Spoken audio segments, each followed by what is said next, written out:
과거 소련 연방 체제에서는 기독교 교육은 꿈도 꿀 수 없었습니다. 우크라이나의 도시 부차도 마찬가지였습니다.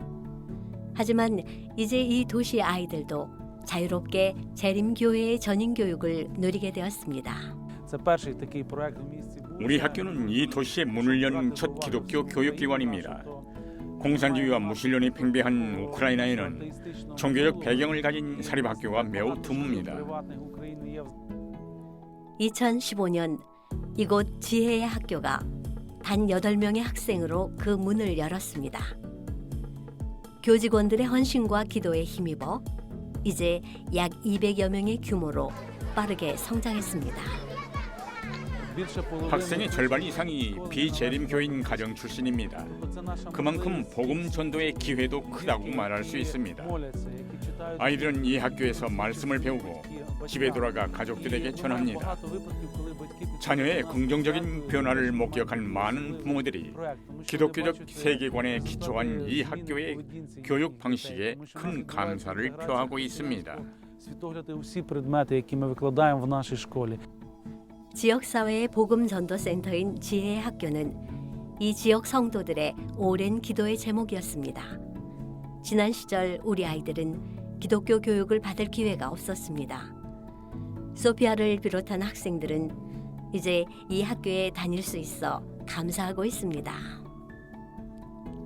Я закінчила початкову школу і ще декілька разів була на уроках у державному закладі, тому зараз я відчуваю різницю і дуже вдячна Богові за те, що маю можливість навчатися саме у християнській школі. Ранкові натхнення, спілкування з вчителями на духовні теми, молитва спільна, все це дуже допомагає. 소피아는 곧 침례를 앞두고 있습니다. 또 가능한 한 올해 이 학교를 다니고 싶어 합니다. 하지만 이들의 간절한 바람을 가로막는 장애물이 있다고 합니다. 처음 학교를 설립하는 데 급급해서 충분한 공간을 미리 확보하지 못했습니다. 기본적인 시설도 갖추지 못한 학교였죠. 현재 입학을 희망하는 대기자들의 수가 70여 명에 달하지만 교실이 없어 받지 못하는 실정입니다. 이번 기 성도 여러분의 후원으로 드디어 새 교실을 지을 수 있게 되었습니다. Тому ми потребуємо підтримки від вас, дорогі брати і сестри. 새로운 교실이 지어지면 더 많은 가정에 복음을 전할 수 있게 될 것입니다. 소피아가 그랬던 것처럼 예수님을 아는 기쁨을 더 많은 아이들이 누릴 수 있게 될 것입니다.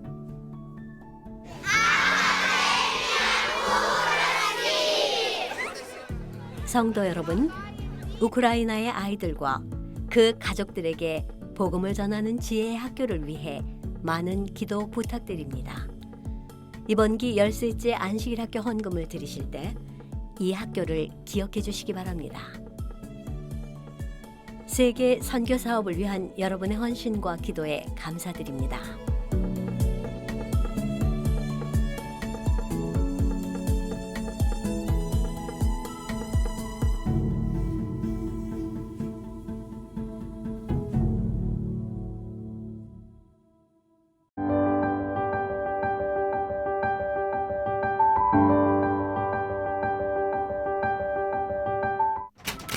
유로아시아 지역의 첫 선교사는 바로 레이스윅 씨였습니다. 놀랍게도 그가 선교사로 자원했을 당시 60세의 늦은 나이에다 심한 말더듬 증상을 갖고 있었다고 전해집니다. 독일계 러시아인이었던 레이스윅 선교사는 1800년대 말 미국으로 이민을 왔습니다. 작은 선교지를 통해 재림기별을 접한 그는 곧 재림교회의 일원이 되었습니다. 그러던 어느 안식일에 한 교우가 러시아로부터 온 편지를 읽어주었습니다. 편지에는 복음의 열망이 담겨 있었습니다. 레이스윅 선교사는 그 호소에 강한 책임감을 느꼈습니다. 그래서 60대의 나이를 무릅쓰고 러시아 제국으로 향하는 배에 올랐습니다. 고국에 도착하자마자 그는 현지어로 번역된 선교 서적과 전도지를 들고 사람들이 모이는 시장과 각 가정을 찾아다니며 말씀을 전했습니다. 그러나 부족한 재정이 선교 활동의 발목을 잡았습니다. 그는 신던 신발을 팔아 경비를 충당해야 했고 대화가 어려울 정도로 말을 심하게 더듬었습니다. 그와 동역했던 초기 지도자인 콘 라디시는 레이스윅 선교사에게 구도자들과의 만남에서 사용할 수 있도록 간단한 대화법을 알려주었습니다. 그렇게 2년간의 헌신을 통해 30명의 영혼을 예수님의 제자로 인도했습니다. 그로부터 150년이 지난 지금 구 러시아 제국 지역에 해당하는 유로아시아의 재림교회는 약 10만 8천여 명의 규모로 성장했습니다. 유로아시아 지회는 남으로는 아프가니스탄, 서쪽의 우크라이나, 그리고 아시아를 거쳐 러시아의 동단까지 걸친 광대한 선교지입니다. 오늘도 이 땅에서 복음이 전파되고 있습니다. 각 국가마다 종교 자유의 허용 수준이 다르다 보니 이 지역의 선교법은 개인들의 건강과 물질적 필요를 먼저 공급하고 개인적으로 복음을 전하는 방식이 주를 이루고 있습니다. 이를 위해 건강식품 판매장, 건강센터를 비롯해 약 100여 개의 선교기관이 운영 중입니다. 교우들의 헌신에도 불구하고 유로아시아 지회의 선교는 많은 어려움이 있습니다. 아프가니스탄과 투르크메니스탄을 비롯한 여러 국가들은 이슬람을 신봉합니다. 복음을 모르는 이들이 허다한 지역입니다. 선교 자체가 불법으로 간주되며 그리스도인이 되면 수감이나 사형 등의 극형에 처해질 수 있습니다. 그러나 하나님의 권능으로 레이스윅 선교사가 나이와 가난과 말더듬을 극복했던 것처럼 우리의 복음도 드높이 전파되고 있습니다. 성도 여러분, 유로아시아 지회의 영혼들을 위해 기도해 주십시오. 우리 또한 레이스윅 선교사의 본을 받아 자신의 한계에 얽매이지 않고 복음 전도에 참여할 수 있도록 기도하십시오. 여러분의 헌신과 지원에 감사드립니다.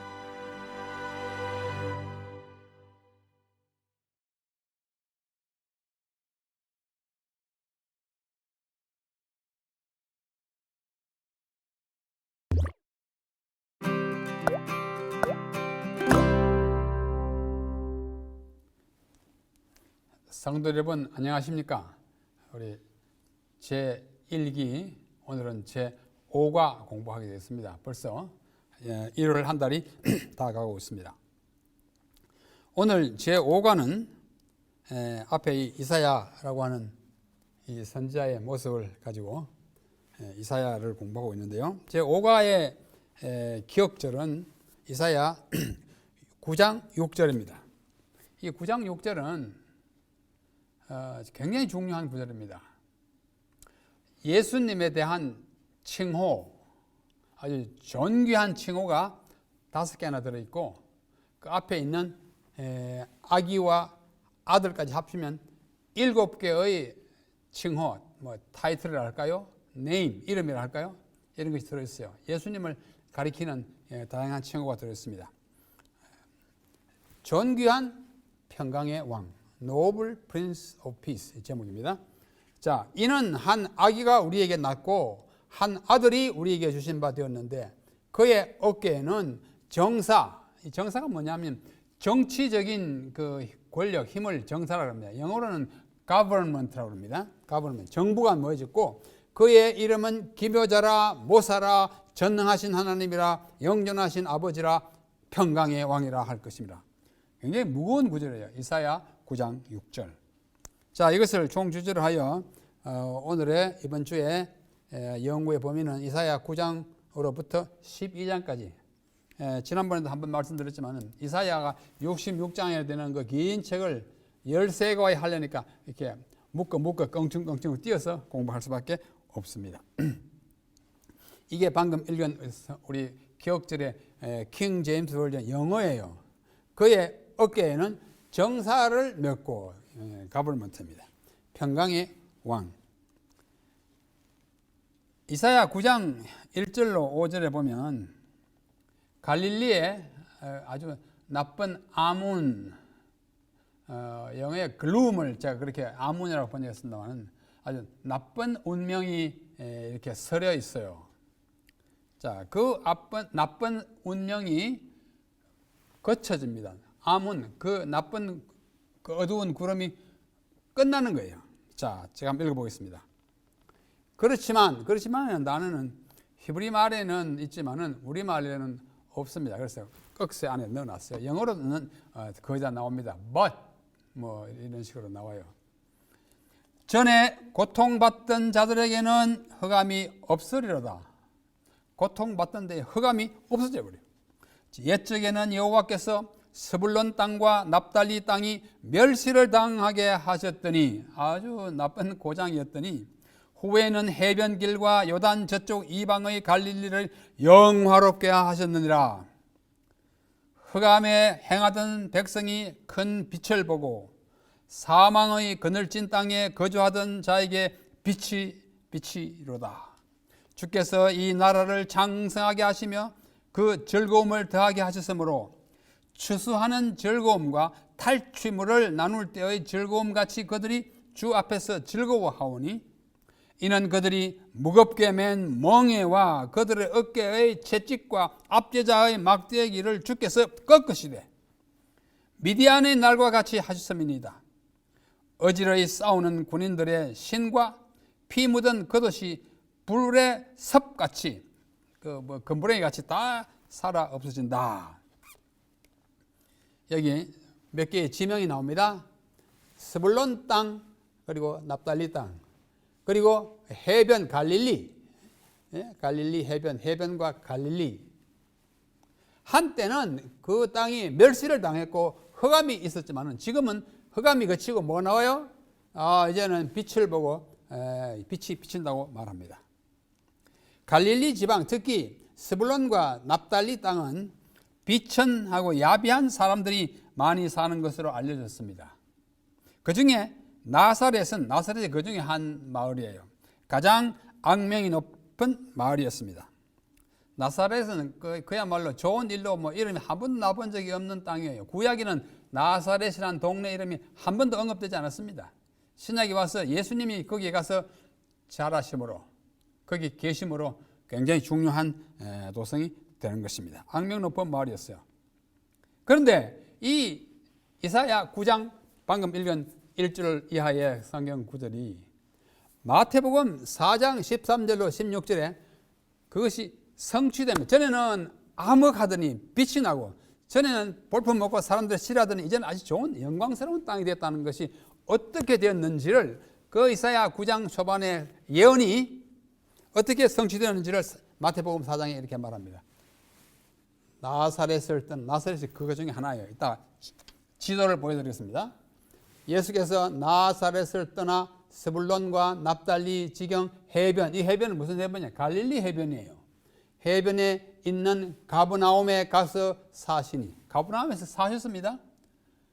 얼마 전까지도 가브나움에 지금 가시면은 그 가브나움 들어가는 문에다가 예수님의 고장 이렇게 문표를 써붙여놓은 것이 있었는데 근래 가는 게 또 없어졌더라고요. 하여튼 가서 사셨고, 이는 왜 거기서 예수님이 가서 사시게 되는가 하니 선지자 이사야를 통하여 하신 말씀을 이루려 하심이라. 일러스되, 이사야가 뭐라 그러냐? 스불론 땅과 납달리 땅과 요단강 건너 해변 길가의 이방인의 갈릴리여, 흑암에 앉은 백성이 큰 빛을 보았고 사망의 땅과 그늘에 앉은 자들에게 빛이 비쳤도다 하던 이사야 9장 1절 2절의 말이 이루려 하심이라. 예수님이 이 말씀을 이루러 거기 갔다. 뭐 일부러 내가 이루어야지 하고 간 건 아닌데 가서 하고 보니 이 말씀이 이루어졌다 그거예요. 이게 마태복음 4장 13절로 16절에 인용된 이사야 9장 6절입니다. 여기 이루려 하심이니라 하는 말이 복음서에 아주 자주 반복돼요. 33번 나옵니다. 예수님이 이러한 일을 하시는데 이것은 구약의 선지자들이 이렇게 하신 말씀을 이루려 하심이니라. 이루려 하심이라. 베들레헴에 탄생했는데 이것은 미가서 5장 1절을 이루려 하심이라. 이루려 하심이라. 예수님의 모든 행위와 그의 삶은 구약에 예언된 대로 이루는 삶이었어요. 그래서 33번에 있고, 그와 비슷하게 기록되었으되라는 말은 더 많이 92번 복음서에만 기록됐어요. 기록되었으되 그 말은 뭐예요? 구약에 기록된 바와 같이 예수님이 이렇게 행하시거나 이렇게 가르치거나 이렇게 하셨다. 그래서 예수님은 온통 구약의 예언과 표상과 모든 하나님의 계획을 이루러 오신 그 한 몸에 다 이루신 참 예언의 성취자입니다. 이것도 왜 스불론과 납달리 일로 갔느냐 이렇게 되어 있는 것을 이루러 갔다 그거예요. 그냥 유명한 말씀입니다. 자, 여기 지도를 제가 보여드렸는데요. 자세히 보십시오. 여기 요 부분이 스불론이에요. 스불론. 요 부분이 납달리예요. 여기가 아셀이고 여기 이사갈인데 바로 여기에 납달리에 가브나움이 있어요. 여기 가브나움입니다. 그 다음에 조금 내려가면 스불론 여기 입구에 여기 가나가 있어요. 그 다음에 조금 더 내려가면 여기에 나사렛이 있어요. 이거는 나사렛은 스불론입니다. 이 납달리 땅과 스불론 땅은 갈릴리를 끼고 있는 그 지파들의 땅이에요. 그래서 이 갈릴리에 아무리 좋지 않는 땅, 어두운 땅, 뭐 살기에 불편한 땅, 뭐 정말 좀 포명이 좋지 못한 사람들이 많이 사는 땅으로 유명했습니다. 그래서 이 갈릴리의 아문이 이제 거칩니다. 글룸이 끝나는 거예요. 이거 마태복음 4장 13절 방금 읽었지 않습니까? 이루려 하심이라. 거기에 가버나움이 나오고, 그 다음 요한복음 2장 11절에 가보면 1절에도 나오지만은 갈릴리 가나에서 첫 이적을 베푸십니다. 결혼잔치에서. 그게 그 가나예요. 그 다음에 또 누가복음 4장 16절에 보면 나사렛을 가서 이제 자란다고 합니다. 자라요. 여기가 바로 이제 방금 읽은 이사야 9장 1절로 2절인데요. 이 네 곳은 예수님의 어린 시절과 청년 시절 그리고 공생애 동안에 가장 많이 활동하신 지역입니다. 예수님이 그 발로서 가장 많이 밟은 땅이에요. 우리가 성지라는 말을 자주 씁니다. Holy Land. 땅이 뭐 홀리한 것은 아니에요. 땅은 뭐 거룩하지 않습니다. 그런데 왜 우리가 성지라고 하는 거 아니? 거룩하신 분께서 밟았기 때문이에요. 쉽게 말해서. 그게 살았기 때문이에요. 그게 태어나서 자란 곳이 성지입니다. 가장 많이 밟은 땅이 어디냐? 이곳이에요. 가버나움, 커퍼니엄, 그죠? 여기. 그 다음에 가나, 나사렛인데, 어떤 사람은 말하기를, 가나가 왜 가나냐? 가버나움과 나사렛 가운데 있으니까 가나라 그래요. 어떻게 하다 그렇게 됐어요. 가버나움이라고 영어에 CA로 시작하고 나사렛은 NA로 시작하는데 CA와 NA를 붙여놓으면 가나가 됩니다. 우리가 지형이 어떤 위치에 있다는 걸 이해하기에 외우기에 좋게 하기 위한 하나의 방법도 되겠습니다. 이렇게 좀 암울한 지역이 빛나는 지역이 됐어요. 왜? 예수님이 거기서 뭐 태어나지는 않았지만 자라서 활동했기 때문입니다. 자, 이게요 가버나움입니다. 가버나움 뭐 2세기, 4세기 때 지은 회당의 유적이 남아있는데요. 이 회당은 예수님 당시에 가버나움에 회당에 갔었을 때 그 회당이 있던 자리로 알려져 있어요. 그 회당은 아닙니다. 그 없어지고 다시 지은 회당이 또 남은 것인데 예수님이 이 자리에서 앉아서 설교하시고 했습니다. 바로 그 옆에 보면 이런 유적이 남아요. 이게 베드로 마가복음 1장 그리고 2장에 보면은 예수님이 회당에서 이제 예배를 마치고 베드로의 장모를 방문해가지고 그를 일으키지 않습니까? 그 집이 여기였다고 생각합니다.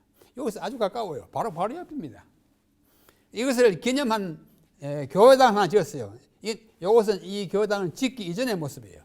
이거에다가 이걸 보존하면서 집을 짓는데 이것은 이 교회당의 내부에 사람들이 앉아서 예배드리는 해마다 수만 명이 옵니다. 그 별 볼 일 없는 가버나움이에요. 왜 그랬어요? 이제는 광채가 어리는 예수님의 그 생애로 말미암아 이 가나의 혼인잔치 기념교회예요. 참 아름다운 교회, 조그마한 교회지만은 정말로 이름 없는 지역인데 1년에 수만 명씩 온다니까요. 수십만 명 옵니다. 요 내부에 들어가면 이렇게 됐어요. 여기 항아리가 하나, 둘, 셋, 넷, 다섯, 6개 있어요. 항아리 6개는 왜 있어요? 요한복음 2장에 보면은 가나 혼인잔치 때 사람들이 뭐 마시고 하다가 술이 포도주가 떨어져 가지고 예수님께 이제 그 어려운 형편을 이야기했을 때 항아리, 돌 항아리 6개에다 물을 채우라 그럽니다. 그 6개를 기념하여 이렇게 써놨어요. 물론 그때 그 항아리는 아니겠죠. 하여튼 이걸 보려면 수많은 사람들이 와요. 자, 남은 건 나사렛이에요. 이 나사렛 시내이고 이게 교회, 이 같은 교회예요. 예? 예수 잉태고지 교회입니다. 너가 아이를 뵐 것이다 라고 가브리엘 천사가 와서 말하지 않습니까? 그때 살았던 그 지역을 이제 기념하여 거기다가 잉태고지 교회라는 큰 교회를 썼습니다. 뭐 이스라엘에서 가장 큰 교회예요. 엄청나게 큰 교회입니다. 안에 들어가 봐도 뭐 굉장히 큰 교회인데 여기에 마리아가 살았어요. 살다가 잉태고지를 받고 확인한 다음에 나중에 아이를 호적하러 갔다 베들레헴에서 나가지고 애굽으로 가서 피난했다가 다시 와서 나사렛에서 살게 되었습니다. 그래서 예수님이 성장하신 그 집을 보러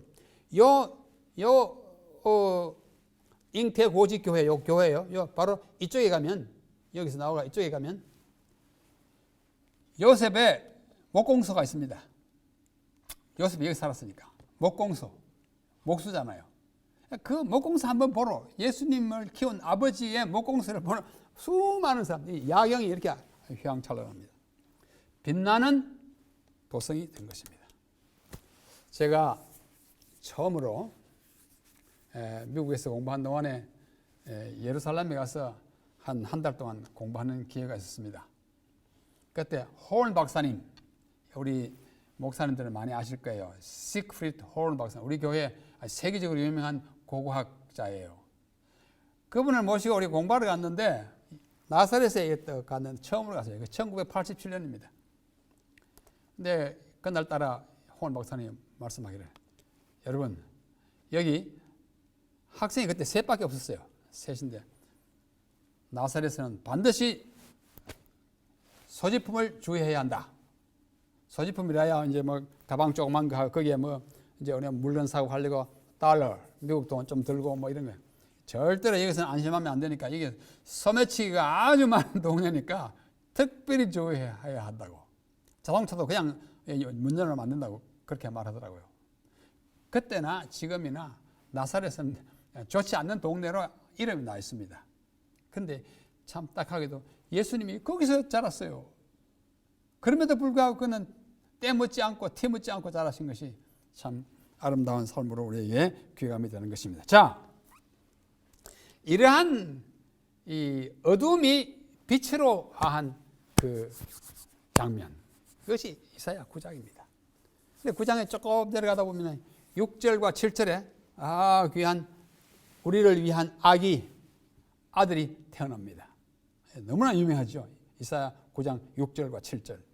뭐 아까 기억절에서 있었기 때문에 다 읽지 않겠습니다만은 그 이름이 뭐 5가지 나와요. 기묘자, 모사라, 전능하신 하나님과 영전하신 평강의 왕이라 할 것입니다.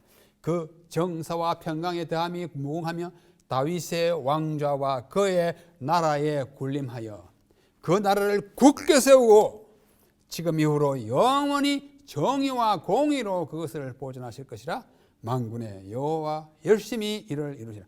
이건 개역 개정판입니다. 이 두 구절에는 굉장한 것이 포함되어 있습니다. 예수님이 정말로 한 아기, 응애 울면서 태어난 아기지만은 이 선지자는 그가 엄청난 뭐요? 전능하신 하나님이에요. 또 영존하신 아버지예요. 아버지라고 그래요. 예언의 안목이 아니고는 말할 수 없는 것입니다. 아까 했던 For unto us, 우리에게 a child is born, 한 아이가 태어나고 unto us, 우리에게 a son is given, 한 아이가 주어졌는데 그는 정사가 그의 어깨에 있고 그의 이름은 wonderful, 기뭐예요? 카운셀러, 모사예요. The mighty God, 전능하신 하나님이라. The everlasting Father, 영존하시는 아버지라. The Prince of Peace, 평강의 왕이라. 이것을 제가 제1과 우리 공부할 때에 한 작곡가를 소개해 드리지 않았습니까? 그분이 이분이잖아요. 핸델, 조지 프리드리히 핸델. 그것은 참 불후의 명곡, 메시아. 예수님의 일생을 노래한 메시아. 일생뿐만 아니고 부활 성천하시고 그 영광, 탄생과 뭐 생애와 교훈과 이거 다 포함돼가지고 곡이 몇 곡이에요? 55곡으로 된 굉장한 곡이에요. 그 다 연주하면 2시간 한 반쯤 걸립니다. 그래서 첫째 날에 제가 위로하라, 내 백성을 위로하라 노래가 있다는 두 번째 곡이라고 그러지 않습니까? 그래, 그걸 한참 나가다 12번째 곡이 뭐냐면 바로 이사야 9장 6절이에요. 방금 읽었던 그 가사에다가 작곡한 것입니다. For unto us a child is born, unto us a son is given. 그래가지고 그 다음 나오지 않습니까? 또 그의 이름은 he shall be called. 우리 보통은 called 하지만 노래에서는 called 이렇게 노래합니다. Wonderful Counselor, the Mighty God, 이건 그 다음이죠. The Mighty God, the Everlasting Father, the Prince of Peace. 이거 장음합니다. 저는 뭐 목소리가 좋지 않은 거예요. 그냥 멜로디만 잠깐 읊었는데 노래가 참 사부 합창이 굉장합니다. 정말 굉장한 노래예요. 우리 예수님이 영존하신 아버지예요. 굉장한 이름 아닙니까? 평강의 왕이에요. 평강의 왕이에요. 여기에 한 아기 우리에게 나왔다는 말은 아기로 태어난 것은 그 아비가 있어야 될 거 아니에요. 조상이 있어야 계보로 들어오는 조상과의 관계를 말해주고 그 아이가 낫다 하는 것은 인간으로 태어난 인간 예수의 성육신한 것을 우리에게 말해줍니다. 그 다음에는 a son is given, 아들이 주어졌다고요. 이 아들은 언약된 후예로서 남성과 아들이에요. 남성과 그 위엄을 나타낸 하나님의 아들이에요. 그 아들이 하나님의 아들이 우리에게 주신 바 되었고 하나님이 선물로 주신 것을 말해주는 것입니다.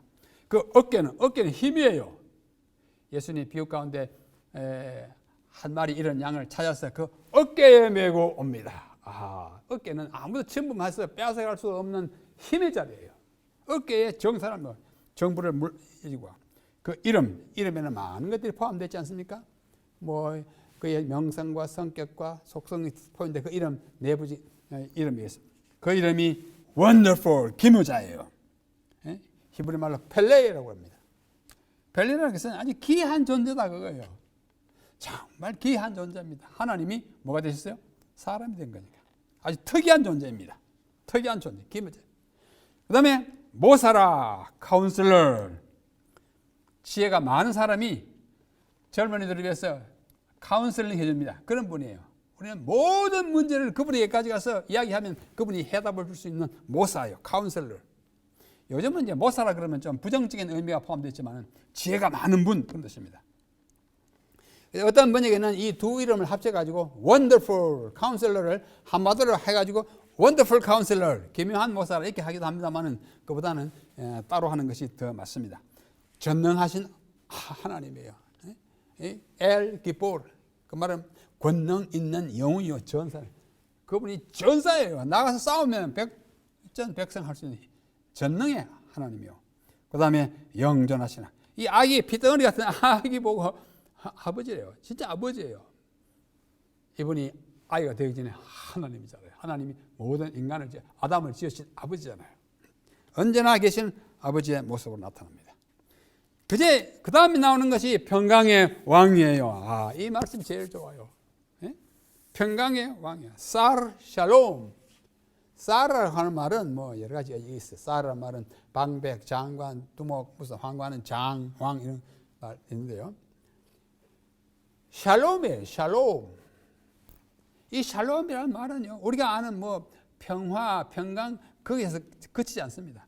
샬롬이라고 하는 이 단어가요. 성경에 237회 사용되었는데 우리말 번역에 보니까 평안, 평강, 평화, 화평, 안전, 화목, 친목, 안심, 온전, 형통, 문안, 안부, 태평, 건강, 구원 등등으로 이렇게 여러 가지로 번역돼서 실제로 우리말 번역된 예의들입니다. 다시 말해서 샬롬은 우리의 모든 좋은 것의 총화예요. 샬롬. 그 샬롬의 왕이에요. 그것을 주시는 분이에요. 히브리 말에 이 왕을 뜻하는 말이 세 개 있어요. 하나는 쌀, 하나는 멜렉, 하나는 나시인데요. 뭐 이걸 제가 설명하기에는 시간이 너무 적습니다. 왕보다는 조금 낮은 왕이 쌀이에요. 뭐 지방 왕이랄까, 지방 장관. 왜 여기서 이렇게 말하냐? 어린아이 보고 하나님 아버지께서 보내신 뜻에 하나님은 멜렉, 우리 아들로 오니까 쌀을 이렇게 표현한 것으로 보입니다. 그 다음에 다윗의 왕자와 그의 나라에 군림해가지고 그 나라를 굳게 세우는 다윗의 왕자에 앉아요. 하나님께서 다윗에게 그 나라가 영종될 것이라고 하는 언약을 하셨는데 솔로몬은 그걸 다 이루지 못하고 죽었어요. 그러나 그 후로 나올 진짜 다윗 중에 더 다윗, 다윗보다 더 다윗, 예수님이에요. 그분이 다윗의 자리에 앉아가지고 영원히 하는 것은 그 말로 끝없이라는 뜻도 있고 모든 하나님의 목적이 이룰 때까지 정의와 공의라는 말은 거의 비슷한 말이에요. 공평과 공의. 그래서 우리는 흔히 정의라는 말은 보통 어디서 쓰느냐 하면은 사회에서 많이 씁니다. 성경에서는 공의라는 말을 써요. 법도 성경에서는 거의 율법 그럽니다. 율법. 그러나 바깥 사회에서는 법률 그럽니다. 그 차이가 있어요. 똑같은 영어로 하면 다 law, L-A-W, law. 뭐 구약의 말로는 토라인데요. 이게 바깥 다르게 부르는데 그 뭐 사회와 교회의 이제 차이 때문이죠. 근데 그분이 정말로 의의 왕이 돼서 그 나라를 견고하게 하고 나라를 영원히 경계하고 무엇으로 다스리는 관이 의와 공평과 정의로서 다스릴 것을 이야기하는데 이래서 그분은 뭐하는 관이 만군의 여호와로서 어떠한 적군도 물리칠 수 있는 힘을 가진 권세자로서 나라를 통치할 것이라. 이제는 마귀를 그냥 두지 않습니다. 그죠? 지금까지 봐줬죠? 오래 참았는데 이제는 멸절시킬 때가 오는데 예수님이 이 땅에 오심으로써 그 일이 한 번 더 가까이 이루어지게 된 것입니다. 이 모든 것들이 어떻게 이루어지느냐? 여호와 열심히. 여호와 정말 이거 하기 위해서 열심히 하고 있어요.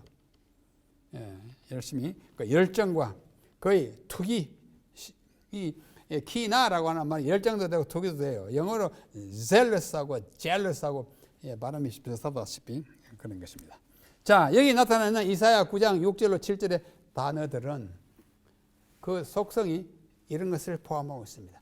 아기 한 것은 인성으로 인자를 뜻하고 아들 한 것은 신성으로서 하나님의 아들이 이 땅에 온 것을 말하고 정사를 맺었다는 그의 정권과 통치권을 말하고 기묘자라 하는 것은 그 신비한 존재인 걸 말하고 모사라고 하는 것은 그 지혜와 권고자로서의 모습이고 전능하신 하나님은 무소불능의 하나님이라는 뜻이고 영존하시는 영원불멸하시는 분이고 평강의 왕이라는 것은 평화의 통치라는 뜻이고 다윗의 보좌라는 언약을 성취하실 그 왕권을 가지고 영원이라는 말은 불패불망 말하고 공평과 정의는 통치의 방법과 결과를 말하고 마침내 만군의 여호와는 승리의 전사로서 나타날 예수님인 것을 우리에게 보여주고 있습니다. 여기 엘렌 화이트의 인용문을 잠깐 다 보지 않고 처음 부분만 보겠습니다. 그리스도께서 우리 세상에 오셨을 때 사탄은 이미 이 땅 위에 있었고 말구유에서 갈바리까지 이르기까지 주님께서 걸으신 행로의 길 발걸음마다 그는 논박하였다. 시비를 자꾸 걸어서 태어날 때 죽이려고 했고 태어나가지고 온갖 옆에서 괴로운 일을 많이 했습니다. 사탄은 천사들에게 극기의 정신을 요구하신 하나님을 비난했어요. 좀 참아라 하는데 왜 참으라 하냐고.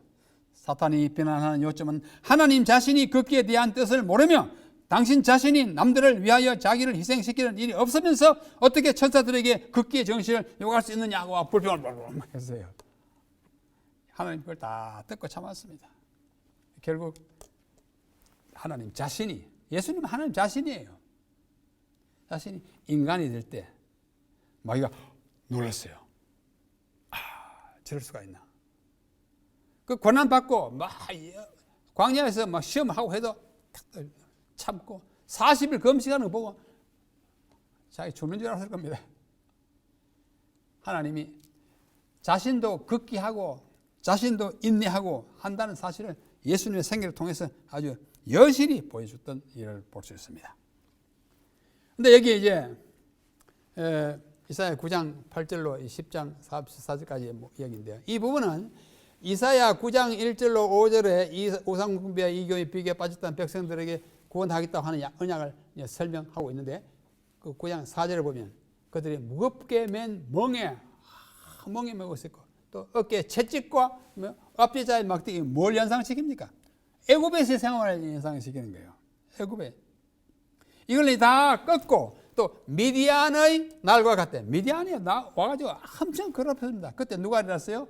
기드온. 해가지고 기드온은 예수님의 한 그림자예요. 모세는 예수님의 한 그림자예요. 애굽에서 매가지고 쩔쩔 매고 고통당하는 걸 모세가 건져냈듯이 예수님도 우리가 고통당하는 것을 다 없애고 이부터 멍에를 꺾겠다 하는 거예요. 미디안의 때에 기드온과처럼 그렇게 하겠다는 거예요. 그래서 그들이 왜 고통을 받고 있는지 다 쭉 설명하고 있습니다. 그래서 계속 회개하지 않는 것과 그것을 고치기 위한 징벌을 그 다음에 가해요.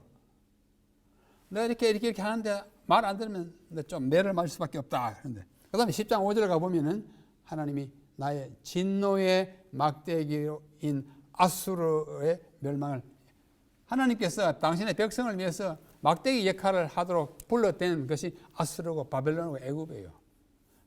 하나님의 백성이 신실하면 억압이 없습니다. 하나님이 당신의 백성을 더 순전히 성숙하고 더 자라게 하기 위해서 어때요? 회개시키기 위해서 이방을 막대기로 사용합니다. 그래서 내 진노의 막대기고 몽둥이 역할을 한다 그랬어요. 자, 하나님께서 막대기와 몽둥이를 사용하는 그 이유가 뭘까요? 그 이유가 뭘까요? 히브리서 12장 6절에 주께서 그 사랑하시는 자를 징계하시고 그 받아들이는 아들마다 우리 아이를 때리는 것은 뭐예요? 미워서가 아니잖아요. 잘 되도록 하기 위한 거예요. 하나님 마찬가지입니다. 베드로후서 보면은 너희를 대하여 오래 참으사 아무도 멸망받지 아니하고 회개하기 이르기로만 해서 좀 매점 때리는 것입니다. 이사야 10장에 아까 이 부분의 마지막 부분에 가보면 주 만군의 여호와께서 혁혁한 위력으로 그 가지를 꺾으시니 그 장대한 자가 이제 그 막대기가 이제 막대기를 꺾어버린다는 말은 뭐예요?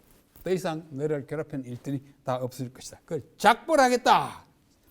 꺾어 없애버리겠다. 좀 재밌는 그림이 있어요. 이게 뭐죠? 지게를 세워놓을 때 이렇게 여기 이걸 뭐라죠? 짝대기로 짝대기로 그냥. 제가 성경에 찾아보니까 성경에 짝대기가 한 번밖에 안 나옵니다. 막대기는 31번 나오고 몽둥이는 9번 나와요. 제가 글자 크기를 좀 다르겠죠? 국어사전 찾아보니까 막대기는 제일 작은 거고 짝대기는 좀 크고 몽둥이는 큰 거더라고요. 지팡이는 많이 나와요. 저는 어릴 때 지게 졌습니다. 이렇게 졌습니다. 어릴 때 지게 지던 그걸 추억하면서 얼마 전에 지게 한번 져봤습니다. 폼이 엉성하죠? 요즘 지게를 안 지니까 엉성하지만 어릴 때 지게 졌습니다.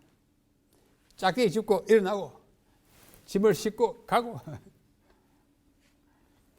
그중에 우리는 이 몽둥이 이건 제가 좋은 짝대기예요. 이 몽둥이는 참 나쁜 것입니다. 막 꽉 후려칠 때 그죠? 하나님께서는 우리에게 다른 몽둥이를 사용하지만은 그것은 우리를 구원하기 위한 것입니다. 우리가 좋은 사람 되게 하기 위한 것입니다. 자, 여기 마지막 11장과 12장은 메시아를 통한 구원이 나오는데요. 이 11장이 참 좋은 장이에요. 이새의 줄기에서 한 싹이 나며 그 뿌리에서 한 가지가 난다. 굉장한 예언이에요. 이사야에는 예수님에 대한 예언이 너무 많아요. 이새가 누구예요? 다윗의 아버지잖아요. 이새의 줄기에서 다윗이다고, 다윗이 솔로몬, 솔로몬에서 르호보암 뭐 이렇게 쭉 해가지고 나중에 예수님이 나온대. 예수님이 이새의 집안에서 다윗의 후손으로 올 것을 예언한 것입니다. 예수님이 우리의 구주가 되시려면 이새의 집안에서 다윗의 후손으로 와야 돼요. 그 먼저는 아브라함의 후손으로 와야 돼요. 또 베들레헴에서 태어나야 돼요. 또 처녀의 몸으로 태어나야 돼요. 그래서 우리는 예수님이 그분이다. 우리 뭐 의심의 여지 없이 받아들이는 것입니다. 그래서 성경에는 자주 이 싹, 순, 가지가 나옵니다. 다 같은 개념이에요. 자, 이새의 줄기에서 싹, 가지가 나는 거. 그게 그거예요. 또 스가랴에 보면은 내 종 순, 처음에 나올 때 순이라고 해요. 다윗에게 한 의로운 가지, 이게 가지, 순, 싹은 예수님이 아주 작은 모습으로 나타나서 자랄 것에 대한 하나의 상징입니다. 아주 좋은 상징이에요. 그래서 어떻게 이새의 줄기에서 다윗 이렇게 나올지를 예언적으로 쭉 이야기한 것을 말씀하고 있습니다. 자, 여기 마지막 에스겔에 보면요. 내가 한 목자를 그들을 위해 세워 먹게 하건대 내 종 다윗이라. 에스겔보다는 다윗이 한 400~500년 전 사람입니다. 그런데 에스겔이 말하기를 앞으로 다윗이 오겠다는 것만은 예수님에 대한 별칭입니다. 다윗의 후손으로 오신 목자예요. 우리 찬미가 729장 현 찬미가 보면 제목이 보아라 저 장미꽃 있습니다. 이것이 바로 이사야 11장 1절로 2절을 주 내용으로 삼아 쓴 가사예요. 이새의 줄기에서 한 싹이 나고 뿌리에서 한 가지가 나서 혈칠할 것이요 여호와의 영 곧 지혜와 총명이 그에게 있겠다. 예수님에 대한 이야기잖아요. 이 찬미 잘 부르지 않지만 앞으로 부르십시오. 이사야 11장 1절에서 보아라 보아라 저 장미꽃 아름답게 피네. 2절에 보세요. 이새의 뿌리에서 새싹이 돋아나 옛 선지의 은대로. 그 출처를 알고 찬미를 부르면 훨씬 더 은혜가 있습니다. 자, 뭐 나머지는 읽어보시기 바랍니다. 이새의 뿌리에서 한 싹이 나와가지고 이방인들과 흩어진 유대인들이 다 돌아오게 할 것이고 마침내 통일하여 우리 주님이 다스릴 것이다. 우리 아니 하는 노래를 12장에 보면 그 노래예요. 주께서 아니 하신 노래예요. 그 한 아기가 태어나가지고 만인을 구원해가지고 이스라엘 백성을 돌아해가지고 뭐에 대하여? 주께서 아니 하시나이다. 안위와 구원에 대한 감사의 노래가 이사야 12장이에요. 여러분 다 각자 한번 읽어보시기 바랍니다. 얼마나 기쁜 노래인지 몰라요. 구원하신 여호와의 이름을 높이 찬양하는 노래에서 이사야 12장 구원을 짧아요. 뭐 1절로 6절밖에 없죠. 자, 더 깊은 연구를 위하여 이 두 예언이신 코테이션이 있는데요. 우리 교과책에 다 있으니까 제가 읽는 일을 생략하겠습니다. 육신의 아버지는 그 아들을 늘 사랑하고 그리워하잖아요. 멀리 있으면. 마찬가지로 하나님께서 그 아들을 참 사랑하시는 이 땅에 오신 아들로서 있지만 그 아들이 우리를 위해서 희생되는 것을 기꺼이 내놓으신 것입니다. 그것을 미리 노래한 책이 이사야서입니다.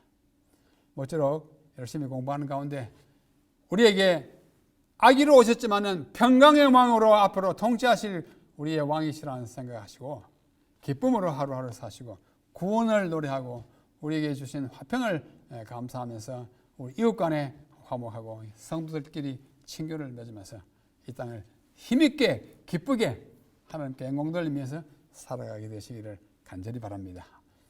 제 5과 여기까지 공부하고 나머지는 개인적으로 공부하시기를 바랍니다. 감사합니다.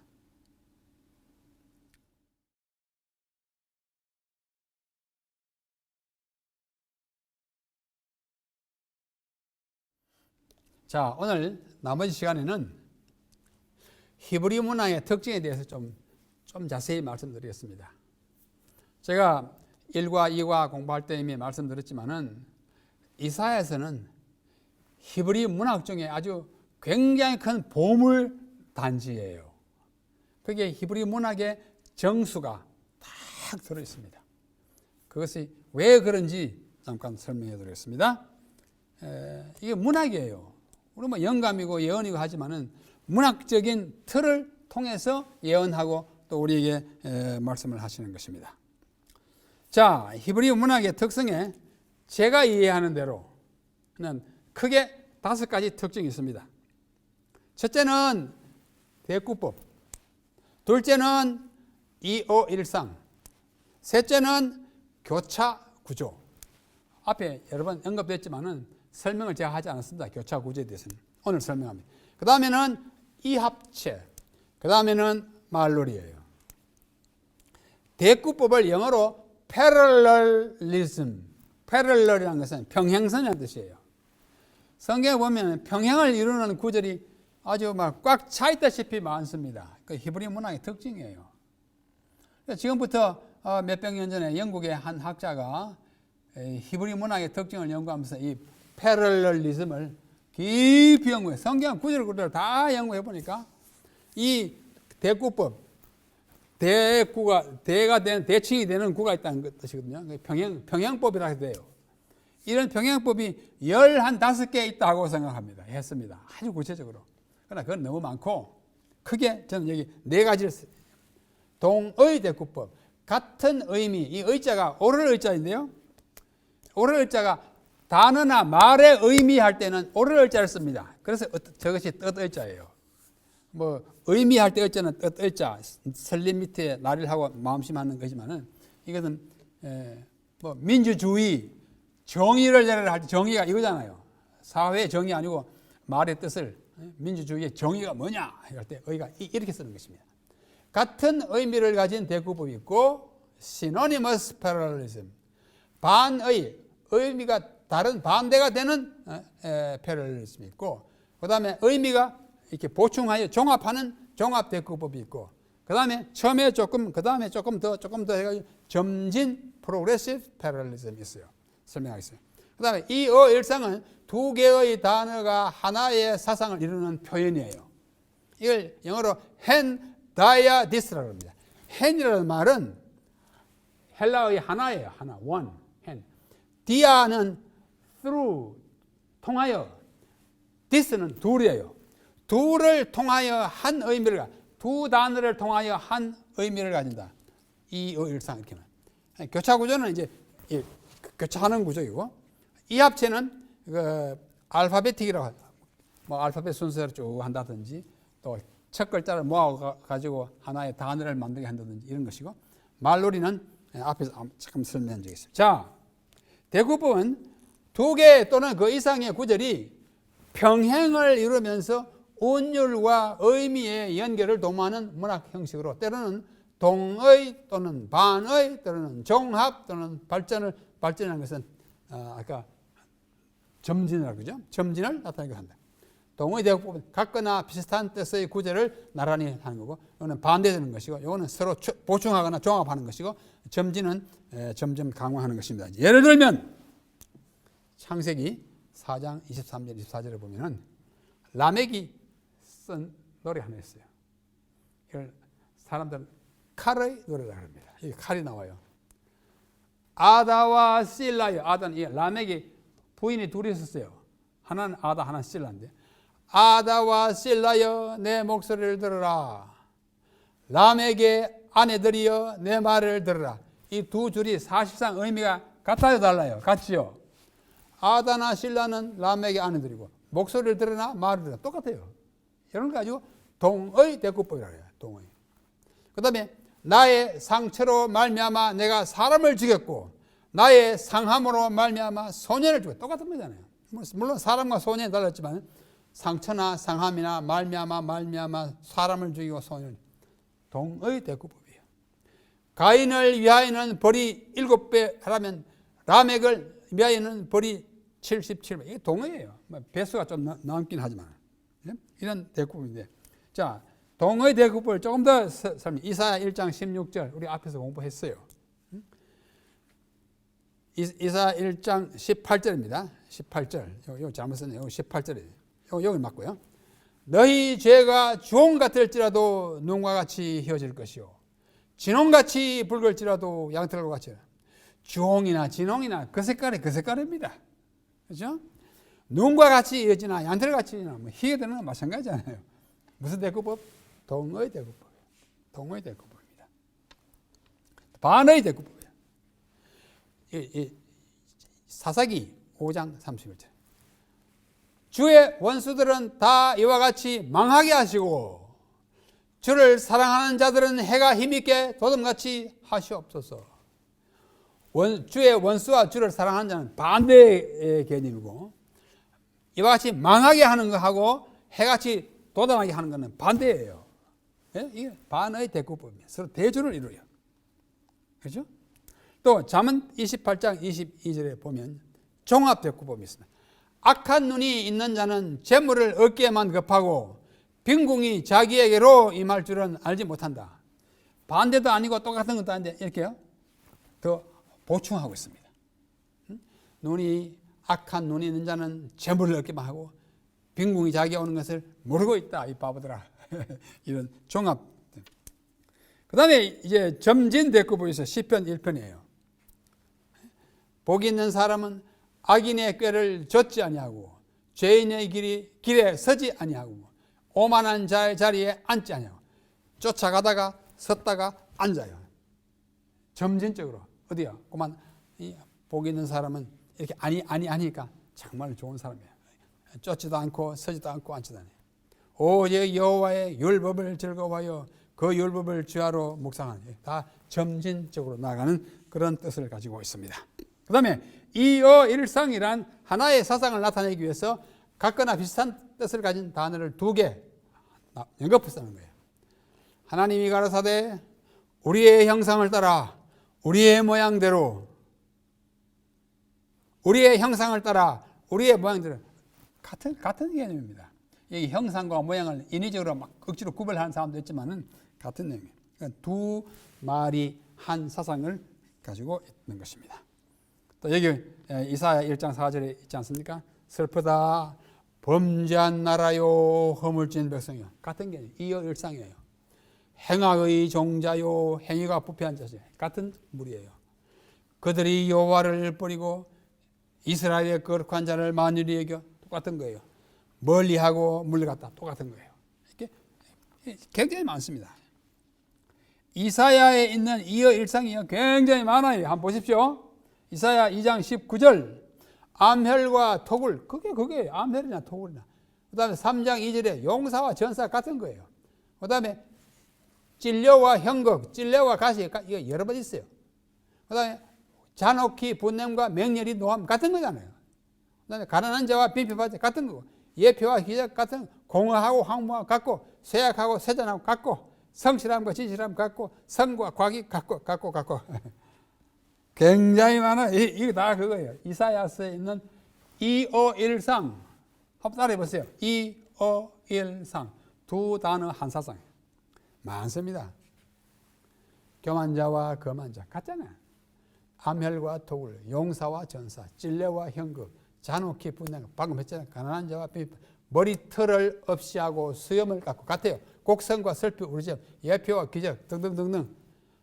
피곤한 자에게 능력을 주시고 무능한 자에게 힘을 주시고 큰 산과 작은 산 같은 거예요. 뭐가 같아요? 몇 같아? 해함도 없고 상함도 없다 같은 거예요. 이사야서는 히브리 문학의 참 핵 중에 하나인 이어일상이 가득 들어있어요. 우리가 기도할 때 뭐라 그랬어요? 자비롭고 은혜롭고 그게 그거예요. 왜 그렇게 하느냐? 성경에서 우리가 자주 익숙해졌기 때문입니다. 세 번째 특징은 첫 번째는 대구법, 두 번째는 이어일상, 세 번째는 교차대구예요. 교차대구란 나열되는 구절된 사상이 뒷부분에 와서 앞의 순서를 뒤바꿔 놓는 것입니다. A, B 됐다가 그다음에 B, A 돼요. A, B, C 됐다가 C, B, A 거꾸로 되는 거예요. 여기 보십시오.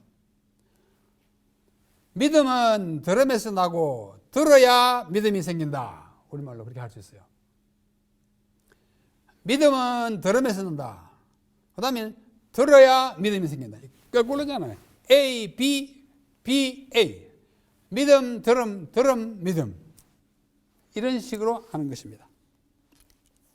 자, 이사야 51장 앞으로 배웁니다만은 여기 나의 의와 나의 구원이 교차 대꾸를 이루고 있어요. 나의 의와 나의 구원. 자, 어떻게 되냐면 이사야 51장 5절로 8절 봅니다. 나의 의가 가깝고 나의 구원이 나가선즉 나의 구원은 영영이 있고 나의 의는 폐하여지지 아니하고 나의 의는 영원히 있겠고 나의 구원은 세세에 미치리라. 이 그대로의 순서예요. 그러니까 한번 보십시오. 나의 의가 가깝고 나의 구원이 나갔다. 나의 구원, 나의 의, 나의 구원, 나의 구원, 나의 의, 나의 의, 나의 구원. A, B, B, A, A, B, B, A 그랬잖아요. 이게 뭐라고요? 교차 구조예요. 교차. 이렇게 교차되는 것을 말합니다. 마태복음 7장에서 예수님이 말씀하기를 거룩한 것을 개에게 주지 말며 너희 진주를 돼지 앞에 던지지 마라. 저희가 그것을 밟고 돌이켜 너희를 찢어 상할까 염려하라. 얼른 보면 뭐 그냥 그런가 보다 하지만 자세히 보면요 아주 재밌어요.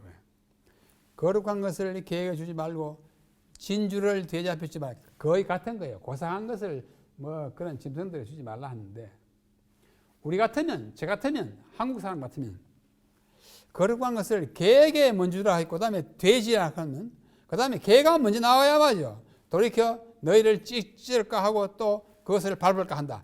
개, 돼지 같으면 또 개, 돼지라 해야 되는데 히브리인들은 그게 아니에요. 예수님은 히브리인이니까 개에게 주지 말고 돼지에게 던지지 말라 하는 그다음에 그것을 밟는 거는 개가 아니고 돼지예요. 그다음에 물을 뜯고 찢는 건 뭐예요? 개예요. A, B, B, A. A, B, B 프라임, A 프라임. 이런 식으로 히브리인들의 자연적인 사상의 틀입니다. 자, 창세기에 있는 족보를 보면 창세기 10장의 족보예요. 창세기 10장 1절을 보면은 창세기 1장 10절을 보면은 노아의 아들 셈, 함, 야벳이 나옵니다. 여러 순서로 나와요. 셈, 함, 야벳이 나오고 그 다음에 그 셈의 아들과 함의 아들과 야벳의 아들 나오려면 우리 같으면 셈의 아들이 먼저 나와야 하는데요. 그 다음에 두 번째 함의 아들 나오고 야벳의 아들. 그 아들 그 다음 할 때는 1절에는 셈과 함과 야벳이고 그 다음에는 셈의 아들이 아니고 야벳의 아들은 2절로부터 5절에 나오고 그 다음에 함의 아들이 6절로 20절에 나오고 셈의 아들은 맨 끝에 21절로 31절에 나와요. 거꾸로잖아요. 예? 뭐 비근한 예를 들면 제가 아들이 셋입니다. 뭐 노아는 아니지만 제 아들이 뭐 아시는 분 아시느라 주혁이하고 주련이하고 주철이에요. 남대국의 아들은 주혁이와 주련이와 주철이다. 그다음 그 다음 때를 말하면 주혁이의 아들은 준서와 안서고 주련이의 아들은 누구고 그다음에 주철이의 딸은 은비와 연하다. 이렇게 해야 우리가 정상적인 순서인데 히브리식으로 반대. 그 다음에 할 때는 주혁이와 주철이와 주련이와 주철이다. 주철이 먼저 나와요. 막내 셋째 아들이 먼저 나오네. 이것이 뭐냐? 교차구조. A, B, C에 거꾸로 해가지고 C, B, A가 되는 것입니다. 뭐 우리 집안 이야기를 해서 죄송합니다. 그 다음에 이 합체 시의 각 행의 첫 글자가 히브리어 알파벳 순서로 되어 있거나 그것들을 차례차례로 맞추면 어떤 단어나 구절이 되도록 한 형식으로 답관체, 머리 글자를 밟아가는 체다. 이걸 또 두운법이라고 합니다. 두운을 맞춰요. 시편 9편과 10편, 그 다음 110편, 예레미야 예 같은 것도 다 이렇게 이 합체로 되어 있어요.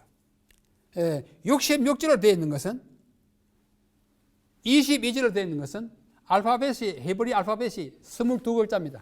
알렙, 벳, 기멜, 달, 해와, 제이산 끝에 나와서 신, 타우 이렇게 22, 한 글자 하나씩 쭉 이어가요.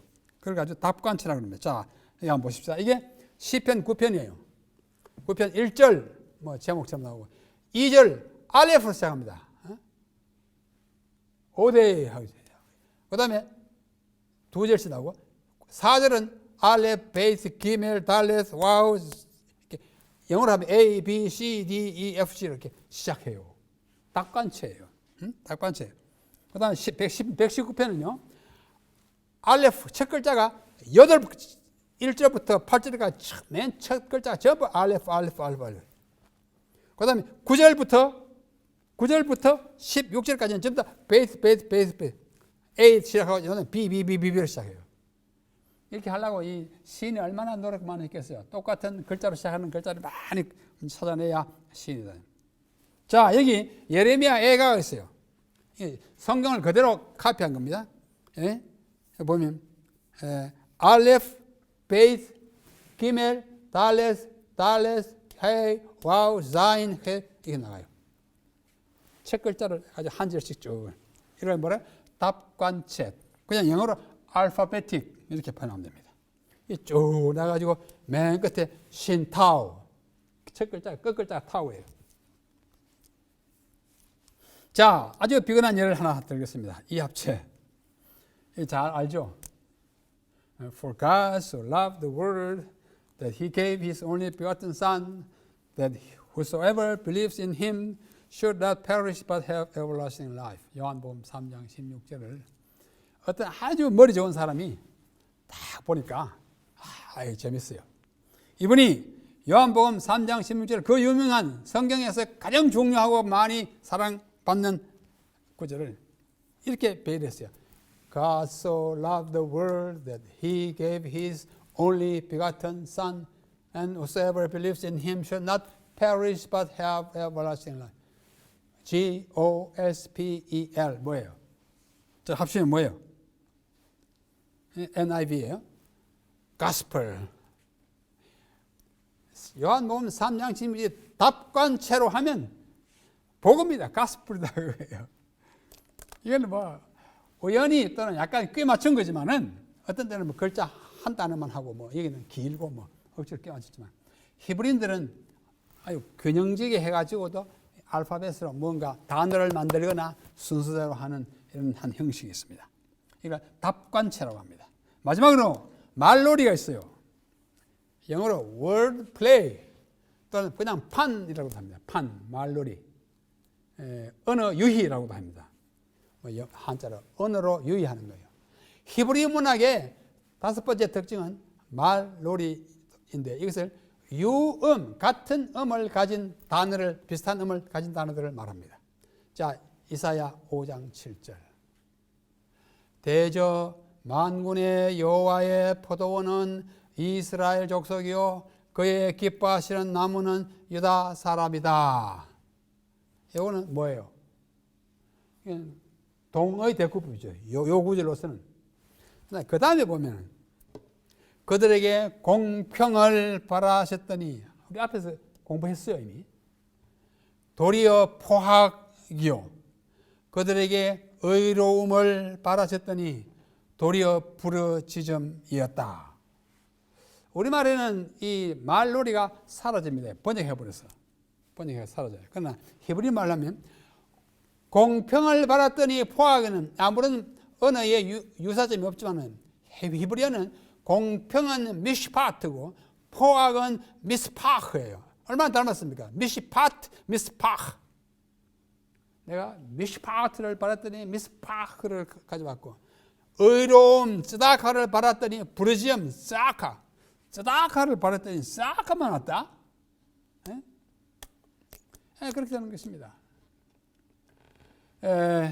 뭐 우리말로도 만들 수 있겠죠. 내가 그에게 대접을 받았더니 나를 대적하는구나. 뭐 그거 비슷한 거예요. 대적 비슷하잖아요. 그런 식으로 하는 형식을 말놀이라고 합니다. 우리말 번역에는 아무것도 이게 감지되지 않아요. 미가서 1장에 보면은 가드에 고하지 말며 고하다가 나가드예요. 가드에 나가드 하지 말며 가드하고 고하지 말며 도무지 호흡하지 말지라. 베들레 아브라 티끌의 집이에요. 베들레 아브라에서 티끌의 굴지다. 티끌의 집에서 티끌의 굴지다. 이건 우리말로는 이제 의미가 달라지니까 나타나지 않아요. 그 다음에 사빌 아름답다는 뜻이에요. 사빌 금이나 너는 벗은 몸의 수칠. 아름다운 이제 수치를 당한다.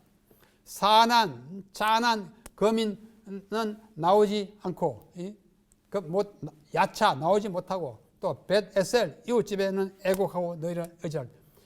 그 단어 하나하나마다 의미가 있어요. 가령 대전 그러면 큰 밭, 한 밭, 그죠? 무슨 경산 그러면 아주 경사로운 산, 부산 그러면 솥이 있는 산, 의미가 있듯이 히브리어 다 의미가 있기 때문에 그 의미를 가지고 문장을 이해하면 아주 생생한 의미가 되는 거죠. 너 라키스는 요새이고 금이나 너의 준마 라키스하고 아주 발음이 비슷하고 단어가 비슷한 것입니다. 자, 이런 것들이 꽉 차 있는 것이 뭐예요?